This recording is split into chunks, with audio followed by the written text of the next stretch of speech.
Hi, everyone. I hope all are doing well. This is Adina here from Immigrant Finance. Welcome, welcome, welcome.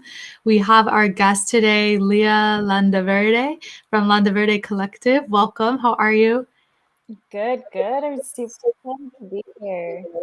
Thank you so much for taking the time to talk with us. I can't wait to jump more into your story and experience. We can start off with just, do you want to share a little bit about who you are, what you do? Yes, for sure. So my name is Lea Landaverde. I'm a wealth coach. I primarily focus on the BIPOC and LGBTQ community with, breaking these generational curses that we've had, again, for generations and helping us align our wealth to, grow it, build it, and, continue um, being rich and wealthy for generations. Amazing, amazing.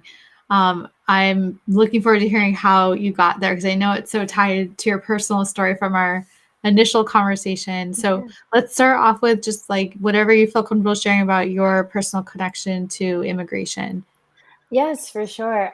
So I am a daughter of immigrants. I am the firstborn as well. So not only do I have a daughter of immigrant trauma, but I am the first daughter, the eldest of the family.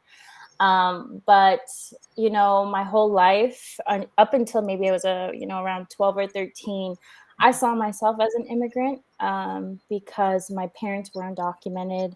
My dad luckily had TPS, which is temporary protected status. But even then, we felt limited to our growth and our wealth essentially because we grew up in a small town in Utah, retirement town, primarily white dominated. And my dad was actually one of the pioneers here Wow. in the Latin community. But from what I remember, my dad's an entrepreneur. He's a landscape business owner, and he's helped, all my family start, my uncles, my aunts start businesses here. And, through his entrepreneurship, we also saw struggle. We Yeah. saw, risks. And, I think a story that I told you that will stay with me today is, my parents would get warnings from ICE agents that were friends with the community and say, there's a raid happening here at Walmart. Make sure you don't go out. Wow. And I remember my aunt and my mom shutting all the blinds and locking all the doors. And they told us to go stay in the basement. And we're like, we're going to hang out in the basement today. And don't answer the door to nobody. Do not, if anybody knocks, I don't care who it is, we're not answering it. And so in my brain, I'm like, if someone comes to my door, it's because they're going to come take my mom away or they're going to come for my dad. So, I grew up with a lot of immigrant trauma because Yeah. that fear of not having my parents and that responsibility of raising my three younger brothers was on me. And not only was, my mother at risk, I've had two uncles deported. I've had my older brother, he was my half brother, deported. So for me, immigration and being tied to the community comes from the heart and comes with a lot of love and fear and, you know, anger and anxiety as well, because it's made me who I am, but also I've seen things that I probably shouldn't have seen. Growing up. And so with that, I I was also, another thing that I've been able to do my family since I was 12, 13, I realized that I was a US citizen. I was like, I actually have papers so I can protect my family. And my parents started ingraining my brain, when you're 21, you're getting us papers. When you're 21, you're getting us Yeah. papers. And you have to make sure like you are successful enough to maintain us so we can get residency. Yeah. And luckily in 2019, I was able to get my dad residency. Oh my God. And I bawled my eyes Ah, out because it was like a sense of relief. yeah. It was this sense of, okay, no longer this pressure of me being backup.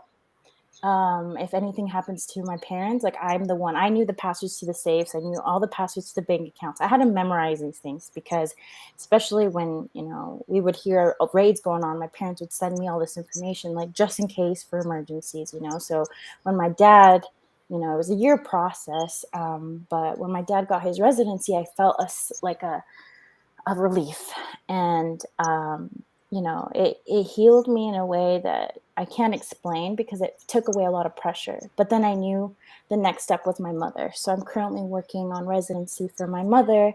And if the immigrant community is listening and they have a child, I know the laws have changed for this now, but if you're 21, you can apply for your parents to have residency. So that was, how my whole life as a daughter of immigrants, it's shaped me to who I am, because through, trauma, through blessings as well, it's shaped me. Yeah. Oh my God. I am so sorry about the family members you had deported and all the pressure you had on you. This is crazy for me to hear, if I may just share, because I think I told you in my day job, I'm an immigration lawyer at a nonprofit. And so I'm involved in all the stuff you described, just like a different role. But like, I've been on the phone at like 2 a.m. in my bathroom with my client with ICE outside their door, like knocking. Like, I know, and I'm thinking about their US citizen daughters having to watch. So I can only imagine what that was like. I mean, I've imagined it a million times with my clients. So it's so fucked up that you've had to go through that. And I didn't have the worst of it. I've had friends who their parents, literally ICE agents, have hopped over fences to get their parents. And I've heard stories, my dad's employees, go through things back in the day. And, as they're working for Path to Residency, and it's just a really fucked up system that, there's no guaranteed pathway to citizenship. And feel like, they have rights and protection. And that's what, infuriates me the most, is most of our immigrant community feel like they don't have rights. We've talked about this before. The immigrant community doesn't feel like they can save money, they can invest, they can buy a home, they can start a business for themselves, because of the fear of being deported, of all their assets being taken away from them from the government. So all these fears have been instilled in our community, and were instilled in me for one point, because I looked at my parents, and they were, very cautious, saving a lot of cash, being liquid, having a lot of liquid money, because they didn't feel like anything was guaranteed at one point. Yeah. So, I feel for the immigrant community as a daughter of an immigrant, and, it's something that I can't essentially share this feeling, other than as a collective of daughter of immigrants and dreamers and immigrant community. We all feel this, right? And you even feel it, because if you're on the phone and the ICE agents outside, that is traumatizing. You know what I mean? You're trying to help your client as ICE is outside, and it's something that I don't wish upon anyone. Yeah. I'm like speechless, because we could have like a million episodes to talk about all the things you just said that need to have more light shed on them, because people don't talk about that enough. And like, who would have thought someone like you, who's like so successful and has this like awesome Instagram page, like has gone through that. And so that means a lot of other people in this community have as well and aren't talking about it. And so thank you for being so brave to name it, what's happening. Right? Because you'll help other people feel less alone, I think, if they're going through it. I mean, if there's a message that I can say, is there is light at the end of the tunnel. It's just, you have to really know your rights. And, if you're a daughter of an immigrant, if you do have, citizenship, what can you do to protect your parents? And if you're not, what are your rights as a dreamer? What are your rights as, as an immigrant? That's the first thing that I would, want to tell someone who's in my similar shoes or has been in my shoes before, because watching doesn't save anyone. Yeah, and you actually gave a good example for one of the main rights you have, which is to not open the door if they come. Like, that's something that every person has, regardless of their immigration status. There's constitutional protective rights to like the space of your home within the doors. Does ICE respect that? Does ICE knock down the door sometimes? Yes. Right. And violate those laws. But absolutely, that is one of the main things you can do is not open the door. Yeah, I mean, my uncle back in the day, so I was a kid when this happened. I was like, maybe 5 or 6 years old. My uncle opened the door to an ICE agent, and he was actually looking for someone else. And then he asked, my uncle for his documents Oh, and whatnot. And obviously, my uncle didn't have anything to prove for. And boom, he was deported. And that's the last time I see him in El Salvador now. He's in El Salvador living a good life with his family. But he thinks back and he looks back at his time here and he's like, I could have been somebody. wow. I could have helped your dad grow his business. And even, if I call them, they're like, I wish I was there, being a foreman for your dad. And that opportunity was taken away from him. And the ICE agent wasn't even looking for him, looking for somebody else, So how does that experience and all these experiences motivate you to want to support people in your community to build wealth? Yes. So with the, immigrant mindset where you feel like you're restricted, you can't grow your wealth, you can't do many things. My parents didn't have a lot of financial education. My mom went to 8th grade. My dad went to 3rd grade. Okay, so they migrated here at different times in their lives. They met actually where my hometown, but they didn't know how to manage the financial realm in the United States. And they've got into debt. They also, this was around 2008, so they got a home loan with variable interest, which, also impacted them when the recession happened because they could no longer pay the home. And other things occurred, business were tied to the real estate market because my family owns a landscaping business. So therefore, when the recession, the 2008 housing crisis happened, right, everything was lost for my family. We had to go bankrupt. And I talk about this story because it's going to be ingrained in me forever. But I was 12 years old and my dad put his hand on my shoulder. He was crying and he was like, Leah, I need you to be smart.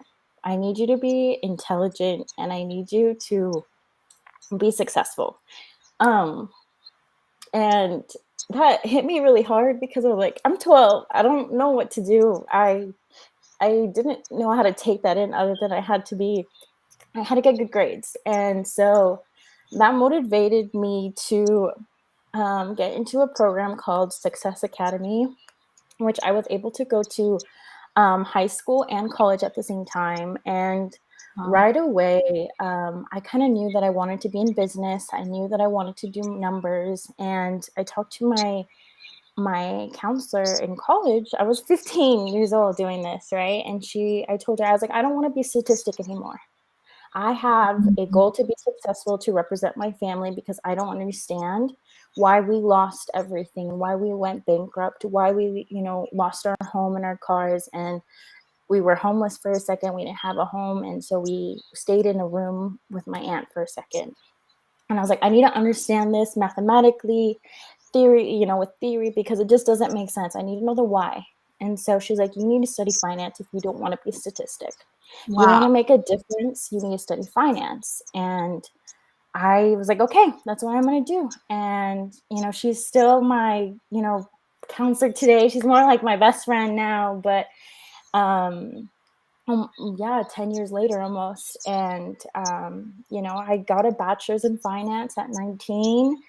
I started working at Goldman Sachs at 19. And then, I've kind of gone from there. And, financial literacy was something super important for me to understand, so I can explain that to my parents, so I could explain that to my aunts and uncles who want to get a home and buy, go through the home loan process. I was so scared to, I bought a home at 21, but I was like, I had PTSD from, the recession. And I was like, hey, I'm buying a home now, but like, what does this really mean to me? And even though I know the financial equations, but like, I read through that contract like no other. because I was like, I just do not want to fall into what my parents fell into back in 2008. So, that is what really planted the seed in me. That story from when my dad, I was 12 years old, he told me to, be successful. That was the seed that was planted in me that brought me here today. And it's been a journey. A lot of my life was dedicated to studying. I mean, I've never been a party girl, never, I've always been heads down, focused on the mission, Mm-hmm. That is so inspiring. I mean, I think a lot of people would not have been able to rise to the occasion with that pressure. So, like, hats off to you to fulfilling, your parents' wildest dreams. It seems like it's Yeah, I amazing. mean, it's a lot of pressure. I mean, yes, that's where I have trauma, and therapy does its job, right? But I don't regret it, and I don't, I'm on a mission to, bridge this wealth gap because, you know, I'm now an entrepreneur. I no longer work into the corporate realm, into I transitioned because I knew who I wanted to serve at the end of the day. The seed was planted a long time ago. Yeah. I worked for Goldman Sachs. I worked there for almost 4 years serving the 1%, making the rich richer. And I was like, how does this make sense? How does this align with my plan and my truest purpose? Because I was going through depression, anxiety, constant mental breakdowns working at Goldman Sachs. And I was like, this isn't the life for me. If I don't have a work-life balance and if I don't feel mentally sane, like, how am I going to, really give back to my community if my health isn't, you know, intact right now because of my employer? And especially being a first gen Latina, we're very complicit. We're very like, yes, okay, we follow the orders, especially of our elderlies. It's kind of something that we've been taught from our family. And I just took it in the corporate world. I kept saying yes and yes and yes and trying to please and please and please to be successful because that was, the goal my family had, right? Is for me to be successful. I was like, okay, well, I have to go through all this shit to do it. And that shit in reality, I didn't have to deal with. I had to like give myself a reality check. And this was like last year. So it's pretty recent. This is December 2020. And I was like, okay, well, I'm not happy. I'm struggling, but do I really have to follow this corporate ladder structure, right? Do I really have to serve the 1%? Do I have to be here, right? My parents told me that I needed to be successful, so I'm here, right? But is this my version of success? Yes, I want to make my parents proud, but there's this conflicting belief that you have to do what your parents say, right? As a first gen, but no, you also have a say to your own passions and to your own purpose and to your own growth for Right. yourself and where you want to go. And so I I really had to even I told my parents, I was like, I'm not happy here. And they're like, well, you get paid well, you get benefits. And I was like, I'm actually $50,000 underpaid. I don't think I get paid well, but yes, I can see the opportunity of me getting paid well after, working there over 10 years, maybe, right? Um, and it didn't make sense. Like when I did the pros and cons, I was like, this corporate world does not feed my soul. It doesn't serve my community. And, I even told my employer, hey, I want to do this side gig of, helping my community start businesses and manage their finances. And how do you guys feel about that? And my compliance team completely rejected it. And Really? yeah, they completely rejected it because obviously we're not, if you're an employee of Goldman Sachs, you're not allowed to help with interviews. You're not allowed to help with resumes. You're not allowed to help anyone with their finances. Literally, like there's policies and policies that you're not even aware of when you join the company. First off, like you're not going to read a 300-page employee book. Let's be real, right? And this is this is how they work, right? And I didn't know that, so they completely rejected my business. And I wanted a side hustle because I wasn't making enough money. I had a mortgage to pay, and they said no. So I was like, okay, if they're saying no, I'm gonna still do it. I don't care. This Good is for my you. passion. Good for you. And I got a call one day. It was like February 5th or something like that this year. And it says, it was my compliance officer and one of my senior managers. And And they had told me, okay, well, you have this business and we told you no, but you still want to do it. And I'm like, yes. They're like, okay, well, you have to decide. Do you want to continue working for Goldman Sachs or do you want your business? You have to decide by end of day. And and obviously I knew the answer. I was like, well, because I told them as well, and no one talks about employee rights either, but I was like, I have another issue with my manager, which was my compensation, because I was $50,000 underpaid and I was trying to negotiate my salary and they wouldn't budge. They said, no, no, no, maybe next year you'll get promoted to vice president and you can get some whatever raise. And I was like, okay, well, I'm having other issues. This is what I said. I'm having other issues internally. So I'm, contemplating on resigning anyways. I shouldn't have said that because they're like, all right, well, since you want to resign, talk to your manager and, filled out the form of resignation and, that will be it. And then my manager, literally the call ended right then and there. And my manager sent me the link to resign, my senior manager. He never talked to me. He never called me. He never said anything to me. And I freaked out. My whole entire career was kind of, removed from me, but it was for a reason. It wasn't my purpose. It wasn't my purpose. So it was literally abruptly like taken away from me. And I signed the form of resignation because I didn't know any better. I was like, I don't want to deal with this. If this company is causing me so much like pain and anxiety right now, and they need, like, I don't have even clarity in my mind, but they want me to make this decision at end of day, I'm not going to do it. No. Like, I'm not going to be here for this. And plus, like, it doesn't even serve my truest purpose. It doesn't serve my truest, beliefs. So if they don't want to support me in my side hustle, who helps minorities, who help the underserved community, then I don't want to work for a company that doesn't support Absolutely. Absolutely. And that's how Landaverde Collective was born. Oh my God. Thank you for sharing that story. I mean, isn't it crazy how sometimes the universe, whatever you believe in, forces a choice like that sometimes when it's time. Oh my goodness. I had no idea. I had no idea what's going to happen so soon. I never even thought of entrepreneurship as my main goal in life. I think I saw a vision. Like, if I looked at my vision in my life, I knew I was going to make a difference somehow, but I didn't see it through entrepreneurship. Like, I didn't even think about it, even though I'm a daughter of entrepreneurs. Like, I'm second gen entrepreneur, but I never thought about being my own boss. But like, this kind of forced me out to, okay, this is it. You quit and you're guaranteed zero income. So you got to hustle.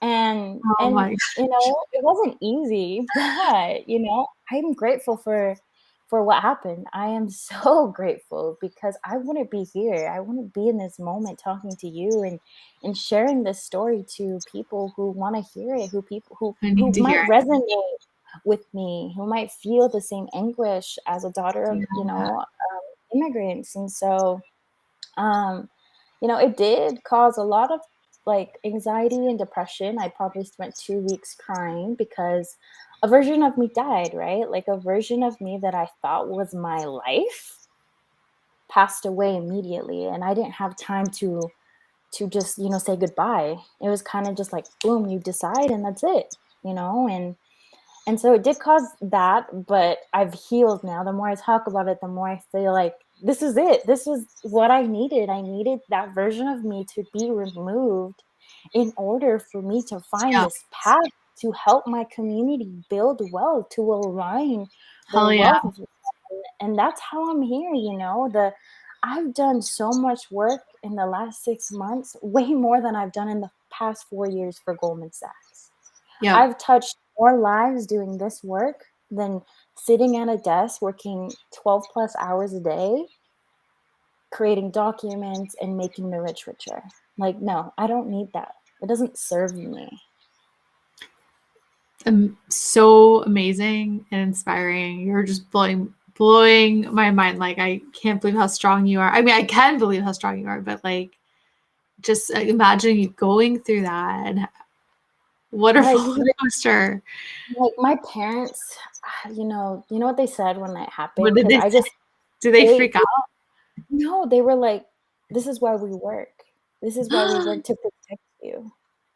And obviously, I just started bawling even more because I felt like I didn't complete my mission as their daughter, as someone who went to school. I have a master's even in finance too. And I'm like, I went through all this schooling, all this hard work to end Yeah. it at this, right? Like this too. It was all for this. It was all And to my prepare you. and my parents were like, "It's okay. You don't worry about it. We'll pay your mortgage for a month. Figure out what you're gonna do. Really align yourself with what you're gonna do with your business and hustle. Get Mm, clients, start spreading the message, do what you gotta do, but I need you to, like, get up." Like, my yeah. parents, they didn't let me mourn. They were just like, "Ponte las pilas, like, get ready and work," right? And the fact that they supported me, that's the thing that I will like, when my mom found out, she's like, "I always knew you were gonna be a businesswoman. I always knew you were gonna own your own business." I was like, "How did you know before I even knew?" She's Right? like, "'Cause I've been teaching you your whole life." I it's true. I was 5 years old answering my parents', like, phone, and I was like, "LaRocca Landscaping, how may I help you?" And they were like, "Can I talk to your dad?" And I was like, "I'm the assistant. Can I take a message?" And they're like, they I automatically did knew that I too was for my here. parents. I was their assistant as well. Yeah, and that was the beginning. I used to ride in my parents' trucks, as they went to work and, worked in the yards and stuff, and that was I guess I was trained for this, right? Because Best entrepreneurship business came school. easy. Yeah, literally preschool was business school. You probably know way more about business even before you started your business than all those dudes at Goldman Sachs. I mean, I'm not gonna lie, like, when I started my own business, I just called my mom, and I was like, "Mom, how did register your LLC?" She's like, "Oh, yeah, just do this," and I looked through everything, I was like, "Okay, cool." I created my LLC in, like, 10 minutes, Yeah, and it's so then, like, I knew right after, I was like, "Okay, I need to start my bookkeeping, I need my business bank account, I need my" just because I watched my parents go through it every single year. They're changing yeah, companies and all these things, and so, it was natural. And that's even so today, like, I help my local community create businesses as well. So, Utah's a very small business friendly state, and we have a lot of entrepreneurs here. And so, especially if they're Latinx or BIPOC, I help them create businesses. And so I help them with the process. And so that's kind of like my way of serving my little community here that's locally, amazing. other than, the virtual community.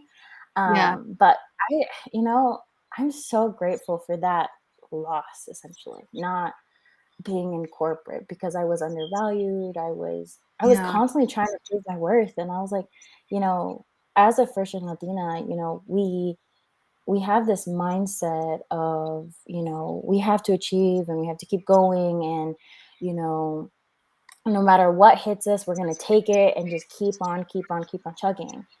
But like there's a limit. There's a limit that we can take because yes, we were taught these, manners, or I don't even know, values, but if someone's taking advantage of you, if someone's overworking you, you don't feel happy no more, you don't have a work life balance, then this isn't for you. And I want to tell that to everyone who listens, because in their working corporate or a job that doesn't serve them, because you are supposed to enjoy somewhat of what you're doing and get paid your worth. And if you're constantly trying to prove yourself, then it isn't for you. 100%. And it's also, if you're in that place, it's coming from scarcity, which like is the opposite of abundance. It pushes away money when you're operating from that. And I can tell you, I mean, I talk about this all the time on the podcast, but myself being like third generation down, I can tell you, if you don't work on this stuff and push yourself in these ways that you're describing, to work on the mindset and not let yourself be taken advantage of and all this, it gets passed down to the next generation. Because like me 3 generations down, I I found myself recently. I kind of had a wake up call as well recently in the past year. I was like, I've been overworking my entire life. I've been hustling from my immigrant family generations that came here with nothing, struggling, and they were business owners too. My grandfather was a child of immigrants. He started a liquor store, and that's how he Wow. climbed himself out of poverty. Yeah. And it's like, we grew up with that, you know? But yeah, it's crazy how it gets passed down, and you want to make sure that you're not setting up the next generations for building wealth in an unhealthy way that's going to compromise their mental health, their physical health, like all the things you're hitting on that was going on with you at Goldman Sachs. That's what happens when you don't take these actions to check yourself and not be coming from a place of overworking and carrying out these these injustices that have been put upon you in society, right? And saying, no, I'm not going to be treated like that in the workplace. I'm not going to be cheap labor. I'm not going to work for when I'm underpaid. Like, you, good for you for saying that. Yeah, I mean, I even like, this is what I like to call generational curses, right? Like, these are curses to us because then we don't know how to defend ourselves in moments like what I went through, right? I was just like scrambling to figure out what I had to say. But this is the last message that I sent to my managers, like the last call that I had with them. And I was like, I want you to know I'm not quitting because of my business. I'm quitting because, one, you constantly like overworked me and I wasn't paid my value. I was not Yeah. paid my worth. And that was the first reason why I wanted to leave. It wasn't because, this business was, like, it wasn't that, because I was going to do it anyways. Yeah. I needed the money. I wanted to do this business also because I needed extra cash to pay my mortgage that you guys were not willing to give me. And you guys even, I got a pay cut essentially too this year from my employer because I went from overtime to no overtime. And so essentially I was losing money because I worked so much overtime. Yeah. And I had to explain that to them, and they're like, no, that's not how it works. I'm like, that's how it works.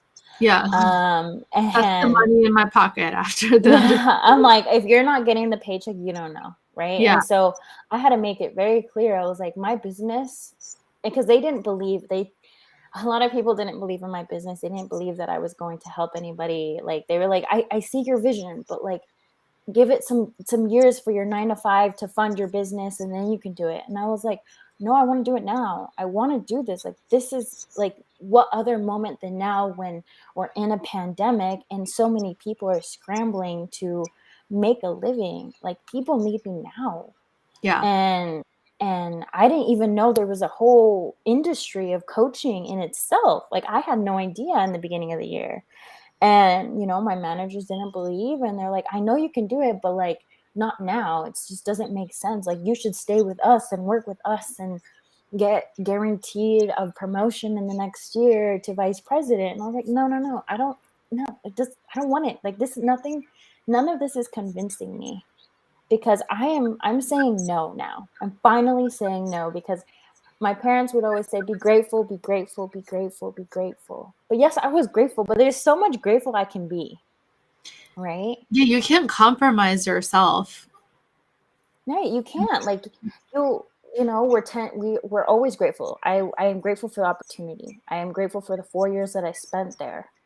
But I'm not grateful for all the trauma, all the Mhm. depression, my anxiety, like all of that came with it, all the unstable working hours, no work-life balance.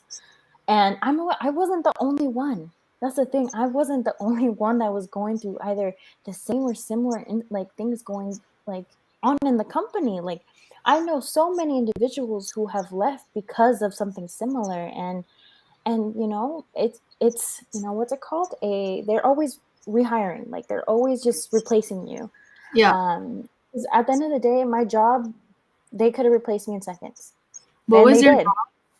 I started out as a project manager for data quality for our clients' information. So job?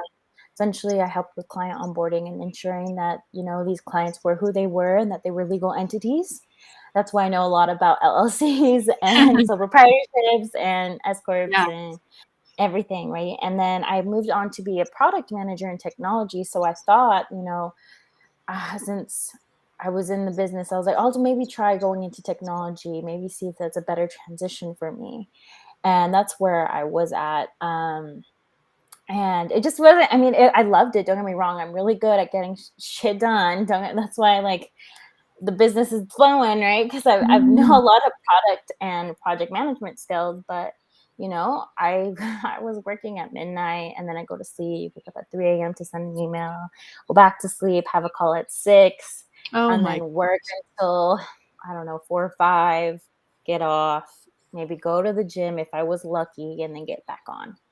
Sounds like the Especially if law there was firm world. right. I mean, I think it's so similar, and I guess all industries have something very in common. Like, I think it's just America in general. Yeah. We're taught to just work and work and work and work, and that's okay, I guess, to some people's minds. And as an entrepreneur, like the second I left, and I'm never going to forget this, I felt freedom. I felt Mm. like it was like an automatic lift of anxiety. Wow. I didn't have to report to anyone. I didn't have to like be defined by someone, right? Yeah. I now create my own value. I am my own value. I am on my own net worth. I define that value. So my revenue is defined by my hustle, not Yeah. by a person. It's by my hustle. Um, and that's why when I left, it was like, done. This is it. You are free. Do what you want. The first thing I did was start investing, because when you're when you're under the financial industry, you're very regulated, so you're not allowed to invest in stocks. You're not allowed to make big investments into the stock market, because it can, like your investment can impact the stock market, which could tie back to Goldman Sachs, blah blah blah blah blah, all Oh, these regulations. So I wasn't even heavily invested other than my 401k. So the second okay. I got out, that was the first thing I did, was like, I was like, okay, I'm transferring all my money that I even had. I was in, not only that, I was in $40,000 in debt, but some money I was like, okay, I'm going to invest some of that, because I think there's a balance act. Let's talk about And that in a second. yeah. Like, I just want to emphasize, because there's such a misconception that you're not allowed to invest if you have debt, and you totally can. Wealthy people do it all the time. Like, you just give a great example, because you miss out on all that time for your money to grow if you waited until you were paying off debt. You can do both. I mean, I was putting thousands into debt, but also putting hundreds into investing, whatever Yeah. I could. Once I got out of Goldman, because like I said, my money wasn't guaranteed. My parents had to pay at least 1 or 2 months of my mortgage to help me out pay. So I paid the rest of my bills in order for me to decide, okay, this is what I'm doing. So I decided in April, I was like, I'm selling my house. I have over 100K in equity in this house, and I live alone. I don't have anyone, like I don't have any family, like blood family here other than my friends. So why not sell and move to my hometown, and we'll figure it out. Entrepreneurship, I could be a digital nomad. I could maybe buy a Mhm. home there, build a home somewhere else. Who knows, right? And I was still investing. I was still paying off my debt, but interest was eating me alive. So I was sitting on my little goose egg. Who would have known 2 years Mhm. ago that my house would have accumulated so much equity? Um, I was able to sell my home and use the profits to pay off my debt. Amazing. And not only that, I want to be very clear. As a daughter of an immigrant, I felt like I also had to give a percentage of my gains to my parents. Yeah. So I also gave 30K to my family, and I was like, this is for you, for your, you know, whether you save it, whether you invest it in land, this is for you, because of all the support that you've given me through so many transitions in my life. Because they're building wealth for, literally, I told you this, like they told me they're building their wealth, they're working for me, they're working for my siblings. So I only felt that, with my money I had to give some in return. Mhm. Mhm. um, and so, I'm proud that I did it. I was Yeah. able to, help my parents and give back. They are successful. They finally are successful after the recession. They recovered, and, they're continuing to build and expand. And so I was like, this is my job as a daughter of an immigrant, that I don't need all this money. Yes, I can put it into my investments and invest and grow, grow, grow. But like, I'm investing in my family. This is a part of, like, there's generational wealth, but there's also multi-generational wealth, where we also, people Yeah. like me are saving for their parents' retirement, our own Absolutely. retirement, and our future children's retirement. Yep. Yep. Yep. The Right? sandwich generation. Yep. A lot of the first gens are sandwiched. Yeah. Where was your house that you sold? Was it in It was Utah? in Yeah, I was in Utah. I was in Salt Lake City. Oh, okay. Wow. Okay. That's amazing. I mean, it's also shows like an example of kind of the universe showing up for you when you took this big leap of faith. Like who knew you were going to make all this money on selling your house, but it provided for you and it supported you in this transition so that you can reach and work toward that mission that's so important. It sounds like you were able to have that support to get there. Yeah, I mean, I'm blessed. I'm more than blessed. I mean, if it wasn't for me studying finance, I wouldn't have bought a home. I wouldn't have invested. I started investing at 18. I was working for an IRA, and the first thing that I did was get a robo-advisor. Betterment was the newer ones at the time. They're probably one of the first robo-advisors out there, and I was able to get access to it, and that's how I started it. Like that money that I put into my robo advisor at 18 was what funded the down payment to my home to a couple years later. And I wasn't investing before. I literally worked from the age of 16 onward, and even before that I was working. I've tried dishwashing, hated it, lasted 2 days. And I came home crying, and my dad was like, "That's what our community deals with. I want you to realize that. I'm so glad that you did it because now you know how our community feels, like especially the immigrant Yeah. community when they come here. That's the job that they take, the Yeah. dishwashing job." And so now I'm bawling my eyes out because it was so hard. And my dad was like, "You learned your lesson, but you don't have to go back." And then I've done like cleaning condos. My uncle helps out this resort condo building area. He does their maintenance and he also does the cleaning for the condos. He hired me one summer. I've worked at Subway. I've done it all. I tried making my own money, and I saved as much as I could and then invested it all when I turned 18. And if like I said, if it wasn't me studying finance, I wouldn't have gotten into the market. Like I would have, I always think of myself now and I'm like, what would have happened if I never studied finance? Would I be here? Would I even be, building wealth? Like maybe I'd have a 401k, but it'd probably be nothing to where it's at today. I just think back and I'm like, I'm grateful. I am blessed for this education that I'm given. I don't know. I don't know if you ever think about that yourself. Like, what would have happened if you never understood finance? Yeah, and I mean, I had a similar experience, except I didn't get a master's. It was very much more self-taught, and then trying to really understand the intersection with immigration law mostly. But I wonder if you could speak to for people listening who haven't started investing and they're afraid or they don't view themselves as people who can be investors. What would you tell them? Everyone has the right to be an investor. It is our God-given right. All you need is an I-10 or SSN. And, why do fear? Obviously there's a bigger trauma that comes with why we're not investing, but I want you to really think about, why aren't you talking about your money? Why don't you want to invest? Right? What's that trigger that's holding you back? What is that? Is it your family? Is it your just your mindset? What is holding you back? Because it's you, like literally it's you at the end of the day, because anyone can open a robo-advisor account. Anyone can open a brokerage account. Anyone can, start building wealth. Anyone can, but a lot of my clients and a lot of our community is held back because of our limiting beliefs. Right. Right? It's these limiting beliefs that, come with our generational curses. Like, our parents weren't taught to save. Our parents weren't, like, we didn't see it. Like our inner child, our childhood, it makes a big impact on how we see things today. Right? And so I know it's probably, you saw your mom put money under her mattress.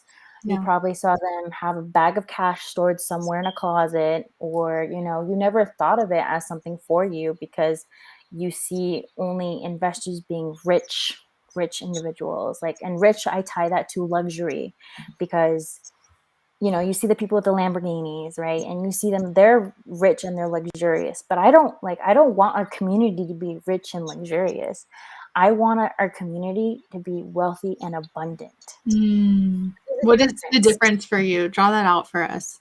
Yeah, so, rich is luxury, essentially, the cars, the rings, the Louis, and I don't think that's a bad thing to have, but we want to be wealthy and abundant, and wealthy and abundant means flexibility. Yeah. We can do what we want when we want, timeless, like our money, like we feel like there's enough time to conquer the world, right?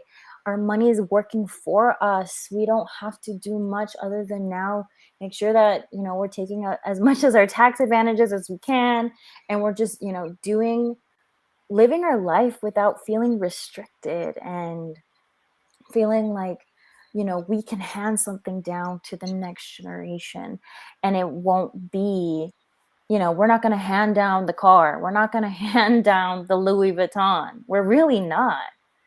Like, that's not something you hand down. Like, I've never thought of, like, this is something I'm really realizing now. Like, you don't hand down these luxury items. Right. There's, family heirlooms, like, your great grandma's ring or something like that, right? But we don't hand down, like, cars and bags. Like, that's not something that we give down. We give money down. Like, all the rich individuals, they give down estates. They give, they have trust for all their kids, and that's what I want. I want us to have 529 plans. I want us to have UPMAs and UGMAs, which are all accounts for children, to save and invest. And I want us to feel like we feel protected. We have wills, we have insurance, life insurance too. Like, there's more than just saving and investing. There's protection of our wealth, because if we don't have the right documents in place, when you die, what happens? Where is your money going? Yeah. Right. Yeah, you're covering so many important pieces of this. Yeah.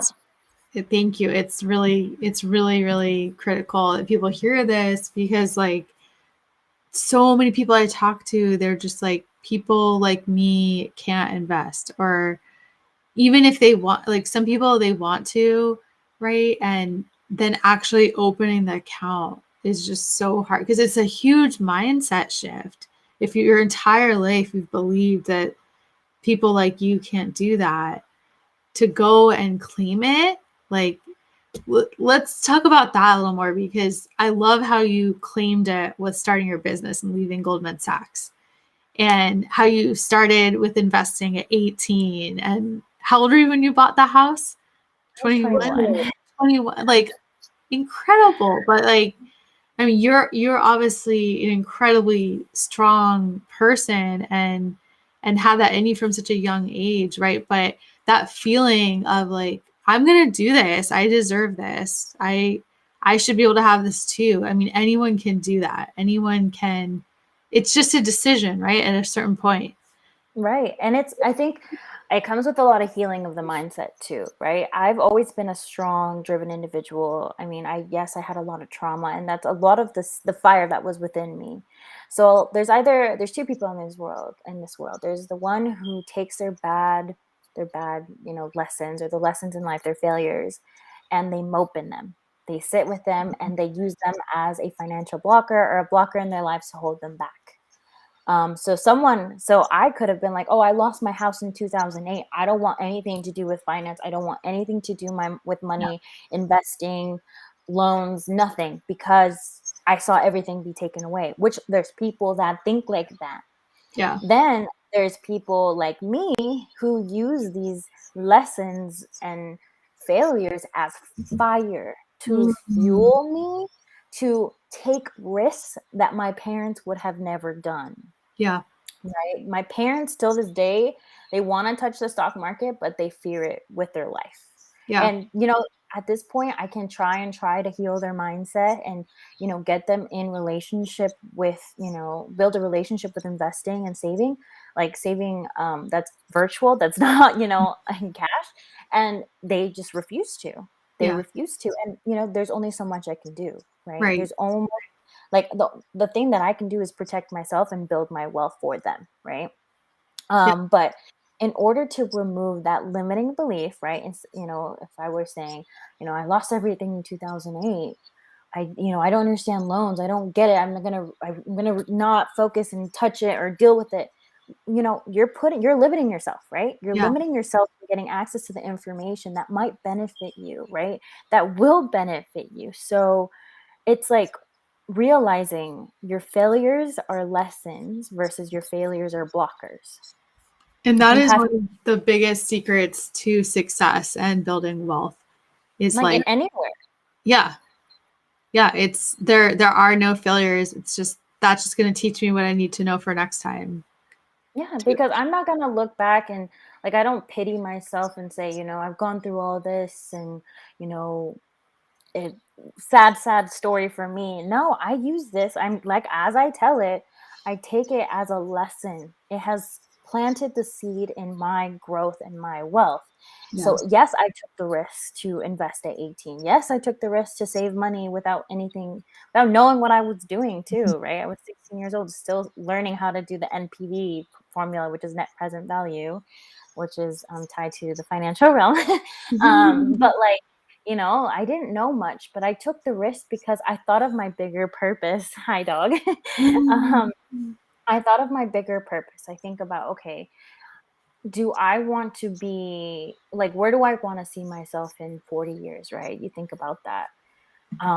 Let's say, where I see myself, I want to have, a business where I'm helping more than just, hundreds and thousands of individuals. I want like to hit, like six figures of individuals and plus, right? Like that's kind of what my dream is.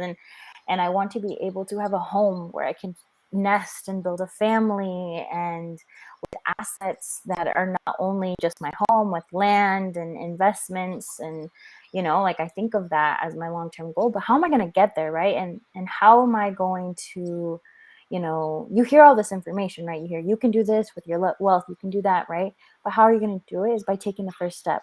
The Yeah. first step is within yourself, and it's like, okay, Lea, I'm going to do this because you want X, Y, and Z. And yes, it's scary. And yes, you've never done this before, but you're going to do it for your bigger self, for your future, for your freedom. So you don't have to work this 9 to 5 that you hate, that you don't have to sit in your, if you're in an unstable relationship, you don't have to stay there, right? There's like so many things that financial freedom can do to benefit you, and just like building wealth, right? It You affects can feel every area of your life. right. It's a level of protection for you, right? Right. And it's that first step in conversation with you and saying, okay, what are you done? Are you done living this lifestyle that you hate? Are you done? Because if you're done, you're ready for the next step.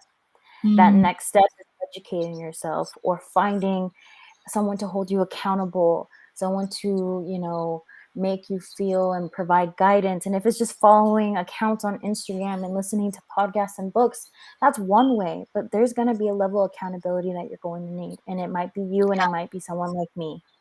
But you have to hold yourself accountable, because if you don't, you're going to fall back into those bad, I don't want to call them bad habits, but old habits that have, continued our generations of poverty.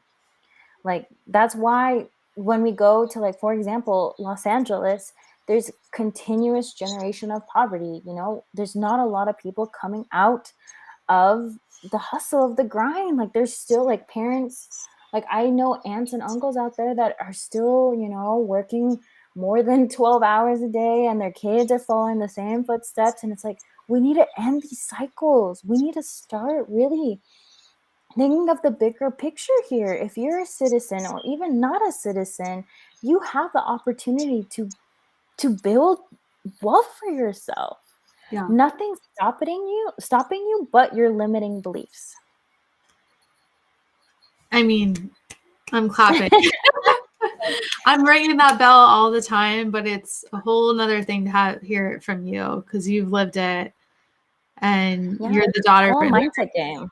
Yeah. It's all a mindset game. Like, I mean, you're third generation down. I'm sure you have limiting beliefs that have been come down from generation to generation to generation, right? Yeah, I mean, I grew up with my dad freaking out if I left the lights on. Like, in serious fear mode. We had no issue paying for the lights, like, and yeah, I mean, absolutely. And the when my husband left his job this year to care for our daughter during COVID, um, it was like a leap of faith for us, and it was something we both wanted. But I had a few months where my brain was freaking out on me, just like losing a salary, you know? It's so destabilizing when your entire life you've been like, that's what safety is. It's even Safety so is hard. a male providing you your whole entire life's salary, and that's how you, like, it makes no sense to me, because my dad would always tell me growing up, you need to find a man that's going to pay your bills and make you wealthy. And I was like, no, Dad, I'm going to be the man. Like, I'm not depending on nobody. But like, can I just give a shout out to all the women out there that are the sole providers of their household? Like, we're breaking gender norms. Yeah, it's happening a lot. It's super common now, and it makes people uncomfortable as shit. No, I know. I have a couple clients who are the sole providers of their family, and they're women, and they love it, and it comes with also some, anxiety as well, because we're not used to being like the main provider. Like, we're, traditionally speaking, right? Even in the Latinx community, women are supposed to stay home and have kids, and that's what the future I thought I was going to have when I was a kid. Low key, I thought I was going to be pregnant by 16, have my kid at 17, right? And go through this whole other cycle. And luckily I was not, but it's not a bad thing if that happens to you either. I don't think it is. I think it's now, if you have that, a child now that you care for, you have to protect your wealth. You have to protect yourself, because you not only are providing for yourself, now you're Yeah. providing for another kid, right? Yeah, it's a whole nother question when there's a kid in the game. Yeah, Oh my right. Yeah, no, for sure. I want to hear the story of your last name, and then it would be great if you could share like of all the amazing things you just shared, what would be the number one piece of advice that you have for people in the immigrant community, particularly first gens who want to be building wealth? Yeah, so my business currently is named Landaverde Collective, or that's just my last name, so Landaverde. If you were to translate that, it means like green land, a meadow, which made so much sense when I was like starting this journey. I was like, my last name means like green and Like abundant, and like, Moneyland. yeah, literally. And I was thinking, I was like, I grew up in a desert, and I was like, I was making this analogy, right? I was like, most of our community, the BIPOC community, is in the desert essentially, right? Like, we don't have much to represent, because we're like essentially drying up from all our generational curses, all our trauma, and we don't feel like we can be abundant, right? So when you start this journey of wealth, whether it's even just creating a budget and having this conversation with someone, right? Like, it's you're like planting a seed, right? That's why I call it planting a seed, because you're planting that seed of wealth. One day you're going to have a tree in you, you're going to have that savings that you've always wanted, and then one day you're going to have an emergency savings, and then you're going to have an investment account, and then you're going to have a Roth IRA and a 401k, and all of a sudden you're fully abundant, and you're like, what happened? And it all started with that first seed. Yeah, And so that's where Landaverde comes, because at least I translate it in that way. It's like a green meadow, a green forest, a green land where we're prosperous, where we've, we started with nothing and we became something. And that's what I want for our community, right? And if there's a message that I want our community to take, is first off, statistically speaking, the Hispanic community is $100 trillion below the white community in wealth. There's literally from the Federal Reserve. So statistically speaking, society has put us at the very bottom, yeah, our socioeconomics. And I want you to take this number and reflect that upon yourself and be like, do you want to continue to be the bottom? Do you want to continue to be at the very, living paycheck to paycheck, struggling to pay rent? Do you want to continue this life? Do you want to continue this cycle? Do you want your kids to continue this cycle? Think of that, right? Because wealth is more than you. It's the collective. It's our yeah, family. It's our, me and Adina. It's me and all the community that we've built, right? We all want to become successful and wealthy so that we no longer are the bottom of the food chain. So if you want to start today, my first thing is just talk about money. Start the first conversation. We're not taught to have a conversation with our families about money. Like, we're not taught. That's literally, it's like a no. So first thing is start. And sorry, my dog is now in here, So cute. but start talking about money. Start this. It's the first seed that you can plant in your life, is just have this conversation about money with a friend, with someone who's not your family, who's going to tell you, "Ay, no te preocupes," which means like, don't worry about it. It's going to happen. It's all in God's hands. There's only so much God can do for you. Like, literally, like, you have to put in some work for God to bless you, if you want to use that, how our families think, right? So talk about it. Share your journey with someone. Maybe someone will give you a tip. Share your journey with Adina. Share your journey with our communities, my community, whatever community you choose, but share it, because someone might resonate with you, and Yeah. someone might have tips for you because they've learned through their experiences. So that is essentially what I want our community to take from this, conversation. Oh, I love everything you have said. I'm just imagining the green land. I'm thinking about, I lived in Egypt for a year after college, and I went to this oasis, like an actual oasis. We had to drive 6 hours in the desert to get there. And I'm just seeing it. And like, this is the land that Lea is bringing her people to. like I'm Moses over here. I'm the financial Moses. Yeah, and to bring it full circle to what you were sharing in the beginning with your family's immigration experiences, I want to just add the point that if everyone listened to what you were saying and did this, those things would not be happening. I can tell you, as someone who's been working in immigration law for a long time, based in DC, I know how the power players work in the system. It comes down to who has money. And that's what I want to push for people too, to understand. If this community had more money and was financially empowered and took those steps that you just described, the laws would not be the way they are. There's no way in hell. Right. The law is a reflection of who has power and who and how they want to maintain that power. It really is. It really does come, like, if they walked up to a house that was worth like, $500,000, I don't think they'd threaten you like if they were at a condo where it's like beaten down apartment complex. Like, these people rogue, we're gonna come in and just take it. They don't care, right?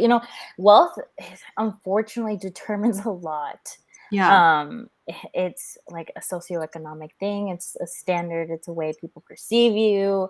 I can walk around looking homeless and people will hella look down at me and just be like, ugh, this girl looking a little, a little nasty over there. But then if I put on my power suit, no one's going to look at me different. Right? Like, and I remember clearly, I'm just going to make this last point. I remember being in Goldman Sachs and one of my friends had told me, she's a person of color. And she was like, I dress in suits so people take me seriously. I walk in heels all day so people take me seriously. And she's like, you should do it too so people can take you seriously. And I was like, what? Like, walking in suits like every single day so someone can take me seriously? And heels? Like, no. If someone's going to take me seriously, they're going to take me seriously. But I come here, when I speak, it's because I'm trying to tell the message. I don't care what I look like. I don't care what you look like. I just care about how you're presenting the problem, the situation, your story, whatever it might be. I don't, so all these things are superficial. Yeah. That's a really good point. And it brings it back to what you were saying, that like, this is not about getting rich and having luxury cars. Like, that's not what we are talking about. We're talking about building power and building options and choices and safety and lots of things. Yeah. Thank you so much for all of this incredible wisdom you've shared. Where can people support you, follow you, work with you? Yeah, so my Instagram handle is at Landaverde Collective. because we're a collective of community, right? And they can follow me there or on Twitter. I tweet a lot of personal things too about finance on Twitter at Lea Landaverde. I'm mostly on Instagram, just going live, doing my thing. Awesome. Well, I can't wait to hear more and continue this conversation. We have like 1,000 more things to talk about that I we know. just scratched the surface, I feel like. So there's like 1,000 more episodes packed within what we just talked Right. I'm about. like, there's like so many topics that we could deep dive into, but there's always a time for everything. Yes. So thank you for sharing your time and your story. I know that was one of the first times you've publicly shared what your family has gone through. So just thanks for normalizing what's going on for immigrants and what people go through and providing that vision of how things could look in Landaverde. In my little oasis. I'm going to change my handle to the financial Moses. I think you should. I'll already come hanging out with my pina colada. Right. Yeah. Well, thanks, Lea. I hope you have a good rest of the night. Adina. Take care. Okay, see ya. Bye.